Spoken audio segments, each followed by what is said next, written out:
नोएडा के सेक्टर 108 की एक सोसाइटी की 16वीं मंजिल से संदिग्ध परिस्थितियों में गिरकर एक नवविवाहिता की मौत हो गई। मृतका की पहचान 24 साल की कामिनी कुमारी के रूप में हुई, जिनकी शादी को अभी महज एक महीना ही हुआ था।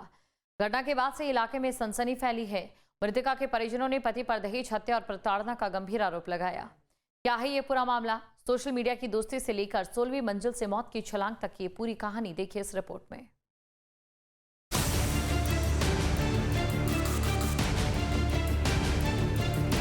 नोएडा की चमचमाती हाई राइज सोसाइटियों की गगनचुंबी इमारतें एक बार फिर एक खौफनाक वारदात की गवाह बनी। सेक्टर 108 की इसी डिवाइन मीडोज सोसाइटी में रविवार की शाम 5:30 बजे एक चीख गूंजती है और पलक झपकते ही 16वीं मंजिल से गिरकर 24 साल की कामिनी की जिंदगी हमेशा के लिए खत्म हो जाती है। कामिनी कुमारी, जिसने महज एक महीने पहले यानी बीते 11 जुलाई को बड़े अरमानों के साथ मंथन धीमान से लव मैरिज की थी। दोनों 2 साल पहले सोशल मीडिया के जरिए एक दूसरे के करीब आए थे। दोस्ती प्यार में बदली और फिर दोनों लिव इन रिलेशनशिप में रहने लगे।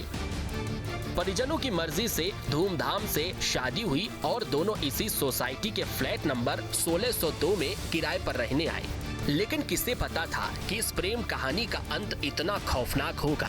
रविवार शाम तेज आवाज सुनकर जब लोग दौड़े तो कामिनी लहूलुहान हालत में जमीन पर पड़ी थी। उसे अस्पताल ले जाया गया, लेकिन डॉक्टरों ने उसे मृत घोषित कर दिया।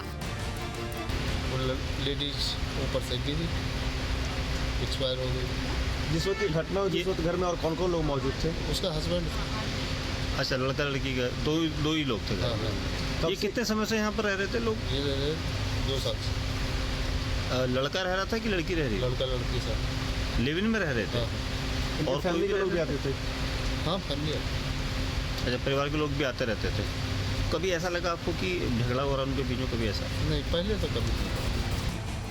घटना के बाद मृतका के मायके वालों ने पति मंथन पर दहेज के लिए प्रताड़ित करने का केस दर्ज कराया है। उधर देहरादून का रहने वाला पति मंथन, जो पेशे से एक वीडियो एडिटर है, पुलिस पूछताछ में अलग ही कहानी बता रहा है। मंथन का दावा है कि कामिनी कुछ समय से नौकरी छूटने की वजह से गंभीर मानसिक तनाव में थी और उसका इलाज चल रहा था। मामला संदिग्ध बताया जा रहा है। ये कहा जा रहा है कि महिला को उत्पीड़न किया गया, उसका खासतौर पर दहेज उत्पीड़न हुआ है।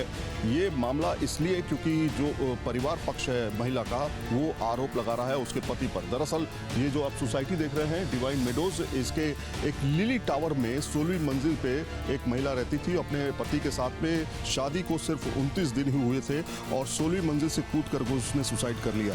कोई भी सुसाइड नोट नहीं मिला है इस मामले पर। अभी तक पुलिस ने जो पति है पति मंथन धीमान को अभी हिरासत में लेकर के पूछताछ उसके साथ की जा रही है।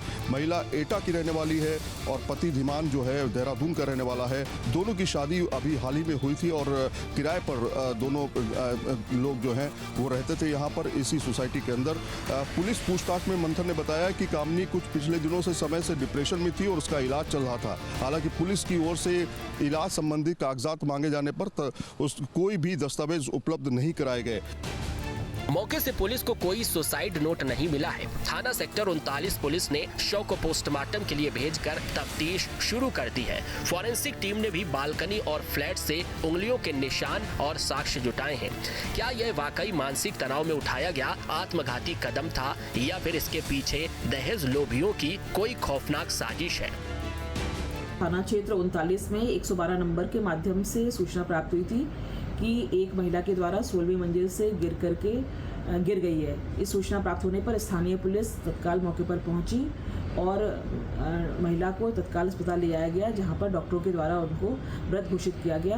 परिजनों को सूचना दी गई और जो अभी तक जानकारी प्राप्त हुई है उसमें पति पत्नी दोनों यहाँ पर अकेले रहते थे। मृतका के भाई की तहरीर के आधार पर तत्काल सुसंगत धाराओं में अभियोग पंजीकृत किया गया है एवं नामजद अभियुक्त पति को हिरासत में लिया गया है। मौके से सभी साइंटिफिक एविडेंसेस जितने हैं वो एकत्र कर लिए गए हैं। सोशल मीडिया से शुरू हुआ प्यार लिव इन रिलेशनशिप तक पहुंचा और फिर शादी के पवित्र बंधन में बंधा।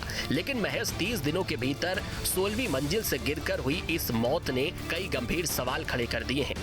पुलिस के सामने अब दो थ्योरी हैं। एक तरफ पति का डिप्रेशन का दावा है तो दूसरी तरफ मायके वालों का दहेज उत्पीड़न का गंभीर आरोप। पोस्टमार्टम रिपोर्ट और फॉरेंसिक जांच के बाद ही साफ हो पाएगा कि यह आत्महत्या है या फिर हत्या।